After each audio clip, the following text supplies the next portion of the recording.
In short, I would say American Steel is about a community that is growing and evolving and learning and inspiring each other in really epic ways, and creating a nurturing and tolerant environment for people to explore all manner of creativity and innovation.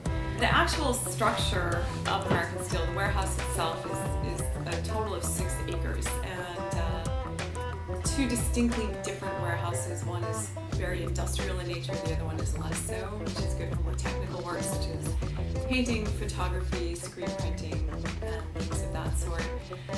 The industrial warehouse is vast. It has 22 feet of clearance at the bottom of the bridge crane. We have cranes that will lift 10 tons, and those are throughout the entire building. And there's a huge pipe of power coming in here. 483 phase power is throughout the entire building. So for running things like kilns and big industrial equipment, all of those resources can be plugged in here. Right, we're hood builders. HD, Larry, Steve. We're a nonprofit for our community right now. We're trying to get West Oakland back running right. Get all these dilapidated houses, get them clean, all these lots, all the streets, everything. Trying to get these youth, young adults, I don't care if you're adult, old, we're trying to get you jobs, we're trying to get money for you, not us, you. We get the money, we're gonna put in an account for we can pay y'all, not us. So just, keep us in your mind or whatever, you feel me? Just, hood builders out here right now. We gonna be here forever, ever, forever. It's like a generational thing, pass it on. Yeah. We know that people, they're talking about this building as if it's like a sore thumb and it stand out. They want to do this redevelopment and all these things to this building. But at the same time, there's people in here that can do these things. But nobody takes the time to talk to nobody because everybody want to be the powers. Everybody want to be the honchos. But the people are already in here. Yeah. So, what I'm saying? It's a community already. You can talk to them and you have an idea, you tell them. They're great builders. Look what they building out of the things that we usually just burn or whatever, Yeah, and they give great parties. Yeah. So the best you can't parties. forget that. They give great parties, And it's also a way we can also make fundraising in here. There's plenty of ways, And I know it's a lot of land around here, so it's a lot of stuff we can do here. Yeah. So just keep on that eye and that focus on us making a way out of this little trap they got us in. Yeah. So we're gonna work it out. Yeah. We got too many minds. Too many minds at work here.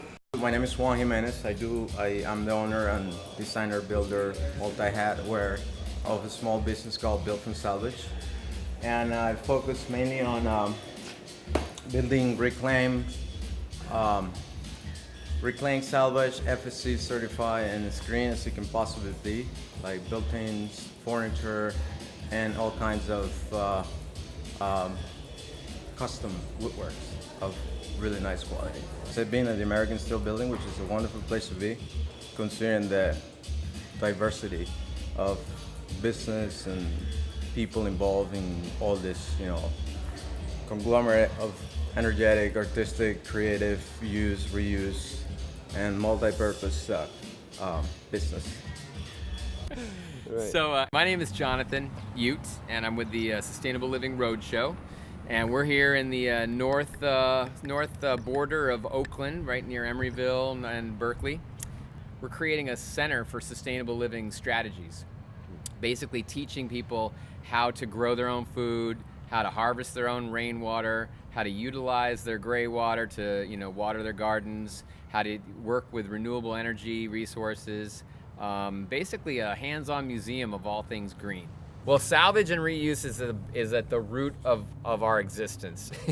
I mean, I'd say about 85% of everything on this lot has been repurposed and reused. And wherever possible, we're using and reusing. And I think that it keeps the cost way down way, way, way down. And it also feels good, and people see it in process, and they see, oh, you can build something like that out of that. Oh, wow, gives them ideas. And so that's what we want to do, is serve as an example, a living example of how salvage can be utilitarian. I mean, if there was ever a religion I subscribe to, it'd be utilitarianism. If you are able to successfully show the role of the artist in a healthy, thriving economy, and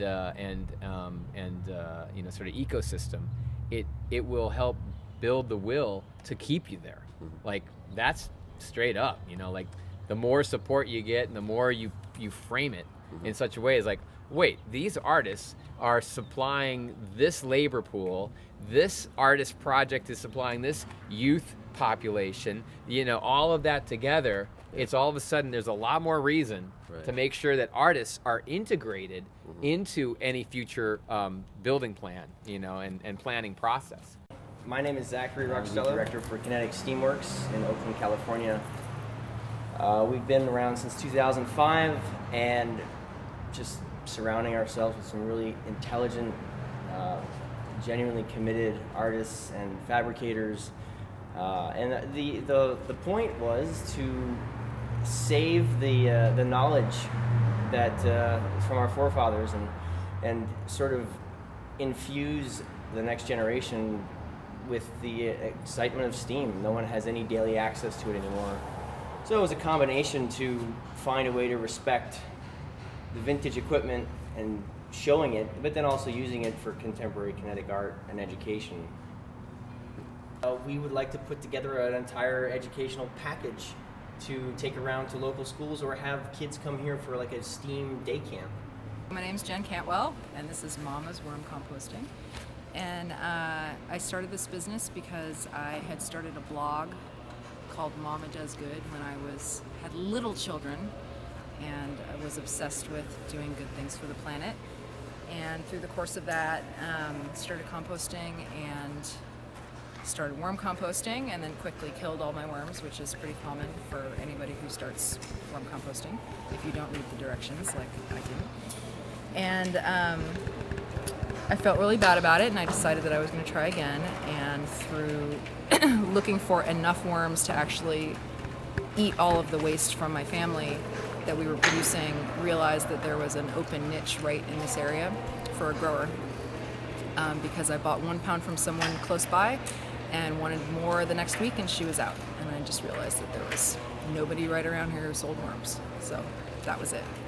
So the reality of starting a business hits when you realize, okay, I have orders to fill and I have to work now until 1 o'clock in the morning in a 43-degree warehouse so that I can get my orders filled.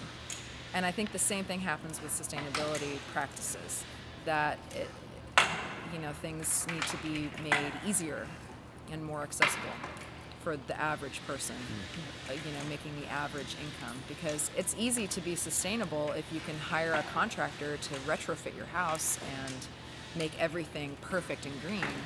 But of course, that's not how most people live. Being sustainable is, in a lot of ways, just as hard as running a business. They are both very difficult things. Maybe we should have a team of people to help keep people sustainable too. There's no way you could do any of this on your own, and it does take the community. It takes all of the different talents, all the different skills, all the different visions, and they all support each other, they all propel each other, and they all strengthen each other. And none of us could be doing this alone.